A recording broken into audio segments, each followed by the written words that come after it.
and he's got what's a little bit classic on here.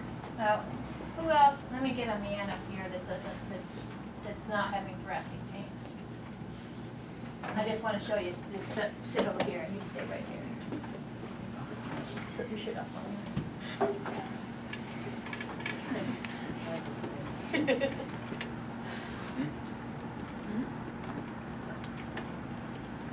Well, I wouldn't think that this is not some thoracic problem right here, but we will come back to that. But one of the things we talked about earlier, and I've mentioned it several times, and I think it's a very important concept in terms of sometimes we skip this in manual therapy, is that the rigid chest. And we need to understand what a rigid chest is. And I don't mean now the osteoporosis. I mean a better word is a braced chest. And you will see braced chest. And tomorrow we're going to do this translation subluxation. All right, but there's probably minor versions of this. What we have here is we have a stacked rings. We have a series of stacked rings. And so these stacked rings can get into trouble. And if we looked at, remember when we looked at what happens with rotation of the entire ring? So if we rotate right, this ring has to go in, this ring has to go out on this rib, it has to do this. There's a big twisting moment. And you can see, like especially in some sports or some chronic posture stuff, how a ring could get stuck and shifted into one posture. It's not necessarily now subluxed or a dissected disc or anything. And so what we're going to do is we're going to first look at just the strategy, and we also talked about high-load strategy. So he's a braced chest is doing a high-load strategy for small task activity. So it's somebody that's like this all day long, and you're trying to get, or like this even worse. You know, they're braced up through the pecs, through the thoracic spine, and they're not allowing motion. So now it's, veering through the neck, it's veering through the lumbar spine, and there's stress to the system. So, again, like too loaded, like are you trying to have them do, a pulleys, and they're like, those patients I'm talking about, very, very braced. And so first thing we want to do is just what the rib cage feels like. So what we're going to do is we're going to start from low, and on this 10th rib, and we're just going to see if this 10th ring can wobble right and left, which it has to do to have rotation. And then we're going to wobble the next ring and the next ring. And you can see a nice little bit of wobble going on here.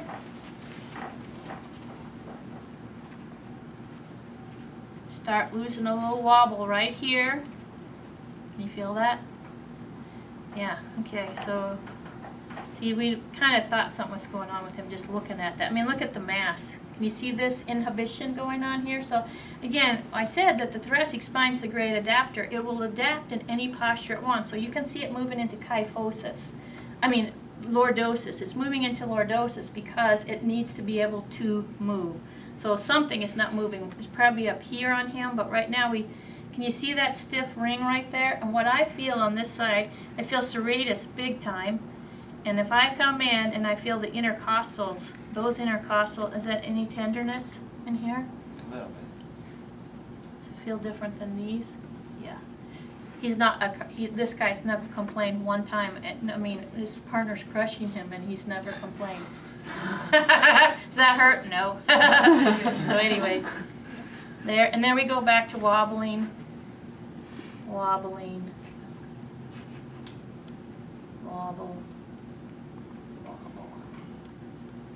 and then there's again the loss of wobble up here. So we'll look at his first two rings later. So with him, we just have a little bit of this, and how much muscle tone this is, we'll have to sort this out. And you had to have looked at some of this, but it starts telling you if we did, our tone is set, hear it? Okay, so our tone, if we palpated, would have shown this segment up, which is the same segment that is stiff in this lateral translation. So something in this ring is breaking down. Now, we haven't actually, looked at any of it. It could be a stiff rib. All right, but at this moment, I'm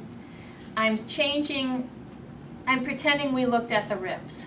Okay, just so, you know, this is what we would do at the end of the day. We either could start this in the beginning or we look at the end when we're looking at some strategies.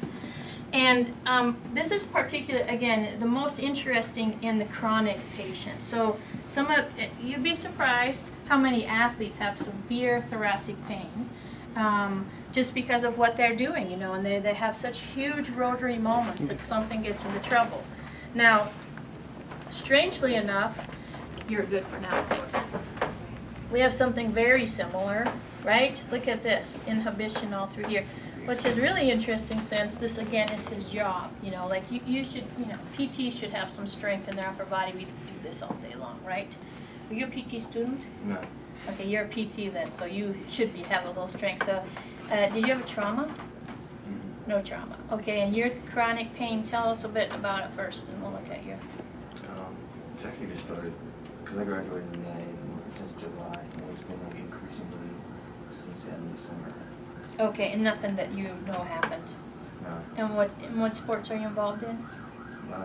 Right now I'm just doing golf and stuff like that. Golf. Okay, and you're a good golfer. Pretty good. Yeah. You're not new.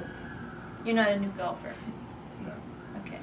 All right. Oh, actually, when we sit them straight up, you start seeing some of this dysfunction. So that is spasm, right? That's chronic tone. So we can start wondering what's happened here in that one segment. Okay. Now you can just relax however you want to. So now let's just start. 10, 9, 8, 7, 6, 5. For your wobble, are you stabilizing one segment while No. you push the other? Or No, just I just want to see what happened. That's why it's not really an articular assessment. It's really just seeing, do we have give in the system, and you know, and is it being held up really? And so it's kind of what I would be looking now is bad motor strategy. So we have some motor patterns that are going awry, and so again, like for me, a lot of the athletic people, I'm going to get them, they're going to get in trouble. So you can clean up all this mechanics, manipulate and everything else, and then they're still like, I still have that chronic pain, and you're like, where is it? What's happening? And so you're looking to see what's happening. So this might not show up. And there it is right there. See that? That's it. Okay. Wobble, wobble. Was No. it a minor car accident last year though? You were, okay. So, and then you just started as a PT. Yeah. Yeah, okay. It wasn't King. No. Okay. Well, and again, we haven't looked at the lateral stability. We might as well look at that right now, I guess. I wasn't going to do it. We'll all do it together tomorrow. Okay, crush your chest. Yeah. Okay.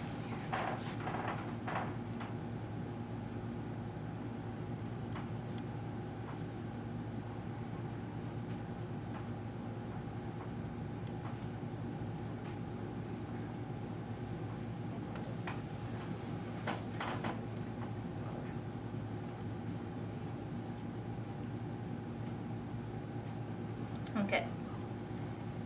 We'll deal with this tomorrow if you'll let me, but right at the moment, right, left, right, you can see that looks stiff, yes? Not much. Right, left, see it? It's a smidge. I'm not sure I'd consider that positive. I think it's this whole thing with the ring. Now, big breath for me. Okay, and out. Crush your, and turn all the way to the right for me. Turn to the left. Pain at the end of that. Pain both ways. I would say it was more comfortable. Yeah. Go down there.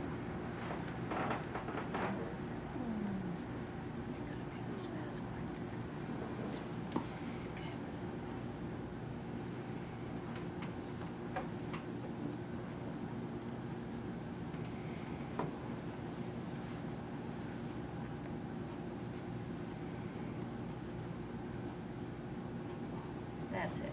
Huh?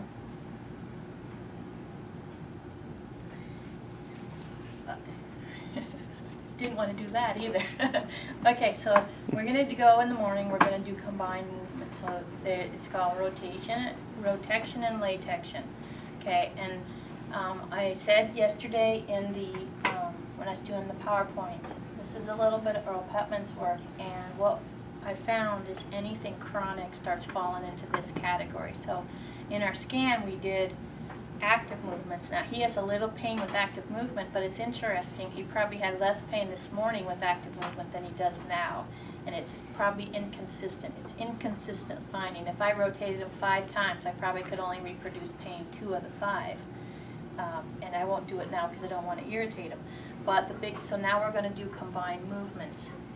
Did I just find that in what? Which it was yeah, it was rotection, right? Okay, yeah. I just don't want to do that right away. Okay, so let's just talk about that a little bit. I guess I'll do something different than what I thought I was going to do. So latection means we start with side bending first. It's a combined movement, so it's a movement of the entire rings. And so now we're going to go left side bending with right rotation. Okay, and we're going to look at the quality of that end range and that end feel. Any pain with that? Okay, now we're going to go right rotation, right side bending, left rotation. Any problem there? Okay, you see his little cheating thing going on? We'll do that one more time. Won't come in. I'm going to keep you in that thorax. Ugh. Okay, that doesn't look great. Just tighten his lower lip. Okay, now let's go in, and then rotation. Rotection is when you start with rotation first. So now we're going to do rotation, side bending. Okay, that looks pretty good. And then here's the pain problem. Rotation. See it jam up?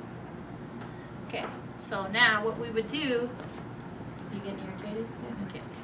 So now I kind of know where it is. I mean, I certainly know within this, and I certainly know from hypertonus. But as I come into this, I'm going to actually just take him into rotation and side bending and feel each segment.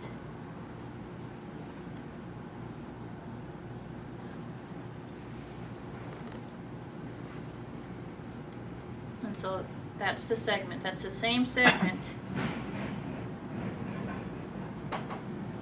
Relax your arms. That can't go left. Okay? So that's not all tone, so he has a mechanical fault. And we'll fix that in a minute. Now I want you to lay on your belly.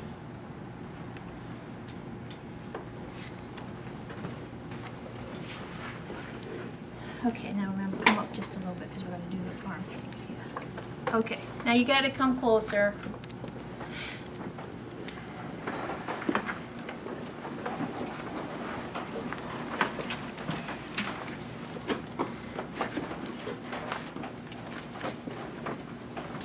All right, so what we want to look at is we're going to do supine arm lift. Okay, so all we're going to do is just, we can start low, however low we want, because just the act of supine arm lift requires thoracic stability in which to move the arm. Yes? And we know we need this extension on the same side, and we need depression of those ribs. But what we really want to look at is muscle recruitment. That's why you got to be up here where you can see it. All right. Now, he's a pretty muscular guy, right? Pretty muscular all over, and you start seeing, I always find it interesting to see guys. Do you lift weights? Not much? Intermittently, Oh, okay, he just got big muscles.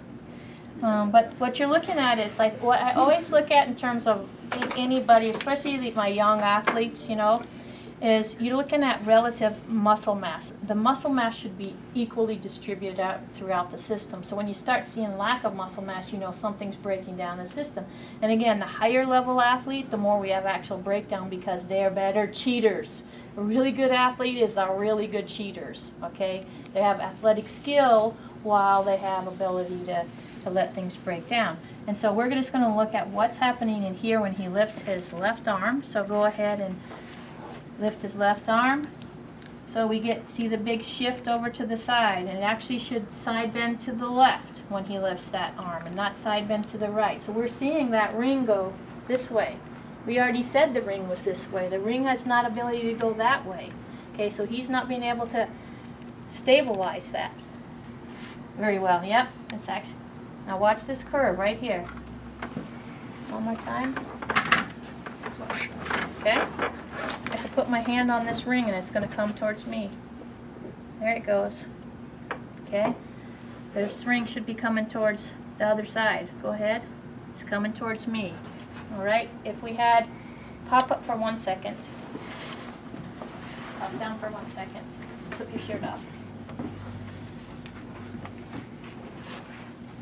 Supine? I'm in prone. Yep, yep. I don't know how good any of you guys are, all you big muscle men. Okay, lift your left arm. Okay, better. Okay, lift your right arm. Let's see how that one works. That's good. Okay, see that power coming in through here? Okay, and here's the strength side on this side for sure on him. Lift. Okay, see the curve come towards the arm? See that nice curve? That's exactly what we want. So that, and if we lifted both your arms up, you know this side's going to be the powerful side. See, that is the thoracic thing right there. That's not an arm thing, right? Hold it up, hold it up. Can you feel the difference? And that's ability for him to control this lateral translation. So that's what we're looking for. Now pop up. Let's get my guy back. Where did he go?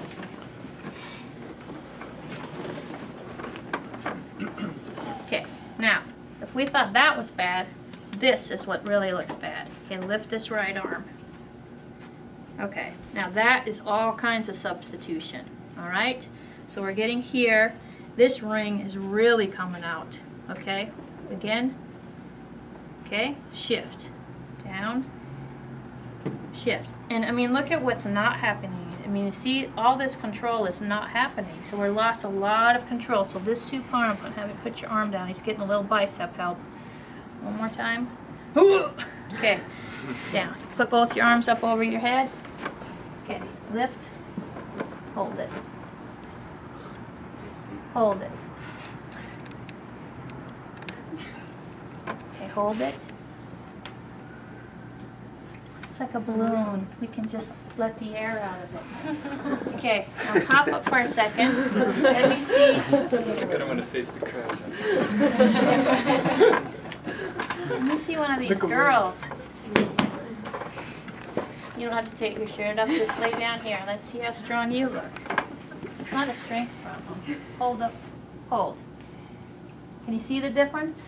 Okay, she's got strength. Hold it right there. Hold. Come on. There you go. Look at that. That's stronger than this big guy and his big arms. Okay? And so he has no anchor. That's the problem, right? It's an anchor. He's got a shifting anchor. And so his anchor's shifting away. So pop up again. All right, shirt off. Yeah.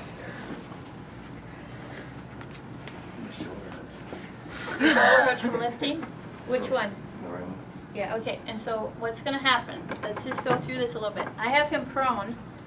He can't stabilize. So the scapular muscles, how are you ever going to get lower trap to fire? Okay? You can't even get serratus to fire. You can't get anything to anchor on that chest. And so the only move he can do to get up there is to go into glenohumeral depression. So he's going to start breaking down his inferior glenohumeral ligament, right? So now if he's a throwing athlete, we're really going to be in trouble. Or if he's an overhead drywaller or a roofer or anybody that's got to do with this.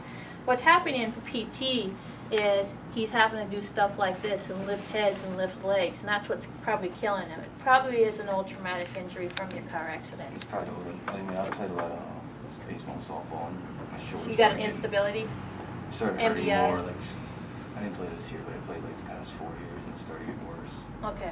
Kind of started from that. So what's interesting in that, and it absolutely could be that he found his power and his strategy was something that required right translation of his thorax, right? So he starts powering up through here. He might have found more power in his serratus and some of the lower part of his triceps, right? So he's finding power through here throwing or something like that. I don't know what it is, but he found power in shifting. That's what we see in athletes. So it starts from movement, So what we have is movement compensation that becomes decompensated. So he started out being efficient at it and better at it, and over time he's breaking down. So now that ring is shifting, shifting, shifting.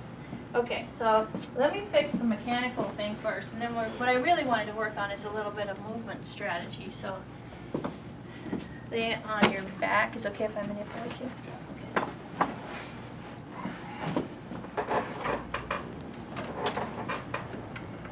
I see this all day long. And again, like I was telling you, thoracic chronic pain is very dysfunctional, and especially to an athlete. I guess to all of us who aren't athletes anymore. Okay, scoot a little closer towards me.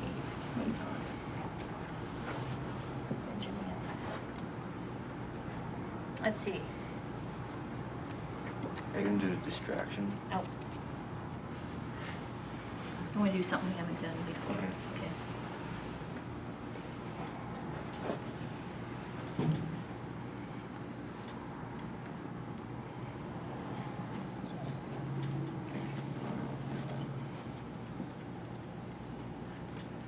Your shoulders okay? No? Okay, big breath. I want you to turn your head away from it. Over. Okay, big breath. And go. That's on there for a while, honey. So, his face is... We'll do that one tomorrow. What's that one called? That's just the rotection manipulation. So we're going to do it tomorrow. We just haven't got to that. I forgot we will do one So more those are tomorrow. rib technique? Yeah, those are rib technique. Yes. Yes, that's a rib technique. Oh, that's better. Okay, so that ring is sliding now. Now, if we come... Yeah, feel that? Oh yeah, there. Okay, that's all intercostals, okay? And it's not that I'm actually pushing so hard. I know he's wiggling around. That's all I'm doing. That's all I'm doing, okay? That feels different. Is that tickly or is that painful? Okay. Over here too. Okay, so it's the same segment. Let's just come down to some other intercostals.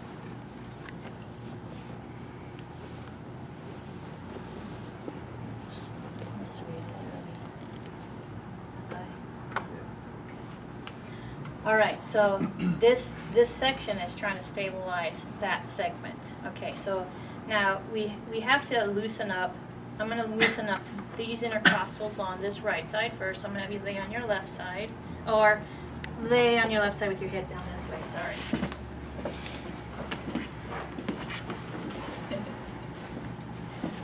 It always makes me laugh. Do you ever have people that walk all the way around the table? Like once or twice till it's like the dog trying to get at the end of the... Okay, here, loop your head up for me.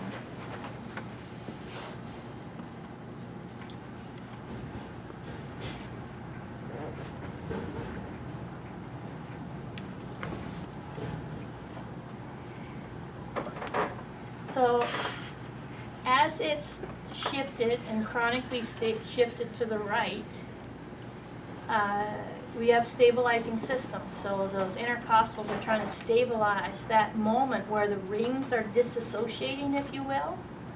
And so this is all tone on those intercostals, but I just manipulated it. I don't want that chronicity of the tone to keep the strategy, because I'm going to show him how I want him to work. Okay? Sort of. Oh, baby. It's my favorite thing when I can put a man down with one thumb. We used to have Marines and Navy guys and Air Force guys in the clinic. It was awesome. This is like when I used to have fun. Now I just have to deal with my collegiate athletes and hurt them. I'm just doing some pressure inhibition. So, you know, a lot of you don't. The intercostals need a little work. I think serratus. When you see chronic serratus tightness, and you'll hear people talk about this, you really always have to wonder about those rings, that shifting ring. You know, obviously the neck from serratus, C6, 7, but from a thoracic point of view, it makes you wonder about the shift. There you go. Doing okay? Better. Probably one more spot to do.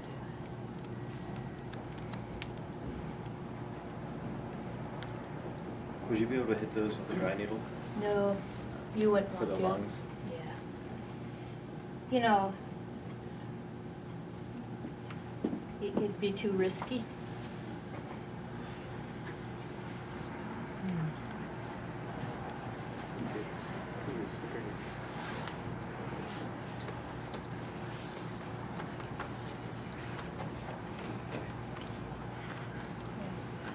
Just watching how you were typing.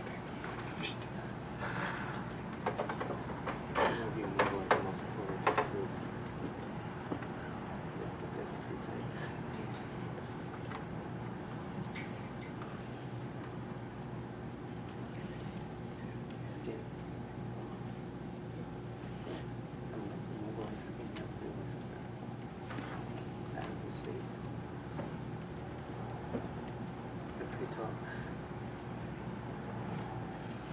Okay, now, on your belly, please. Isn't it fun, though? Don't you just love PT? It's so interesting. Everything is so interesting. It's like being a little detective all day long, trying to figure it all out, right?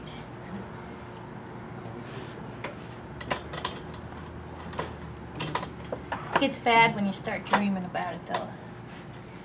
All right, now, let's start with the left arm. So, now, what I'm going to start with is I'm going to start holding this ring to the left.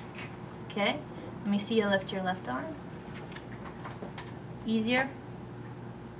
And down. Again. There it is. And down. Again. Beautiful. See the nice recruitment now? We're getting the lower traps. We're getting the paravertebral. See where all this inhibition was? Starting to just get natural recruitment. Again. That's better. Good. One more. There we go. Is that better? I feel like I can go further. Yeah. Okay. So we actually have to control the ring on the right and the ring below it on the left. Okay, so that's where the translation dysfunction is. Okay, one more time. Yeah. Somebody pushed down on his arm. Oh! There's those big muscles. Okay, now this one. Okay.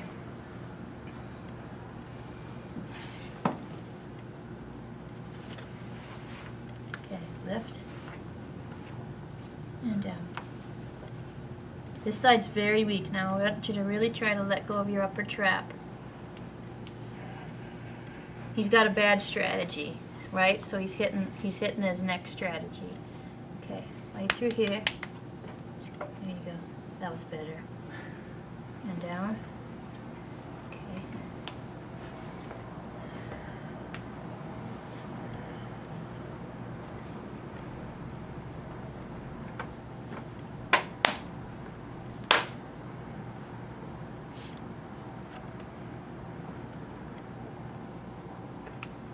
Up.